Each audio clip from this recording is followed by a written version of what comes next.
আজিজুর রহমান মুসাব্বির হত্যাকাণ্ডের প্রতিবাদে টাঙ্গাইলে বিক্ষোভ মিছিল করেছে স্বেচ্ছাসেবক দল। বাংলাদেশ জাতীয়তাবাদী স্বেচ্ছাসেবক দল ঢাকা মহানগর উত্তরের সাবেক সাধারণ সম্পাদক আজিজুর রহমান মুসাব্বিরের নৃশংস হত্যাকাণ্ডের প্রতিবাদে টাঙ্গাইল জেলা স্বেচ্ছাসেবক দলের উদ্যোগে এই কর্মসূচি পালন করা হয়।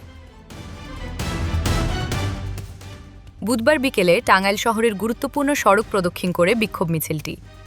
পরে শহরের একটি এলাকায় সংক্ষিপ্ত সমাবেশের মাধ্যমে মিছিলটি শেষ হয়। বিক্ষোভে অংশ নেওয়া নেতাকর্মীরা হত্যাকাণ্ডের তীব্র নিন্দা ও প্রতিবাদ জানান।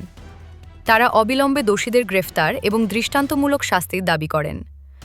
সমাবেশে বক্তারা বলেন, রাজনৈতিক সহিংসতা ও হত্যাকাণ্ড কখনোই গণতন্ত্র ও আইনের শাসনের সঙ্গে সামঞ্জস্যপূর্ণ নয়।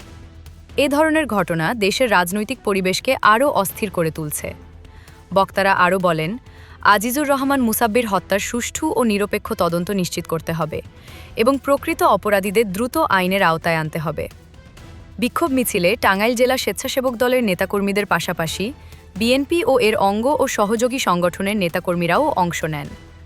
পুরো কর্মসূচি শান্তিপূর্ণভাবে অনুষ্ঠিত হয়।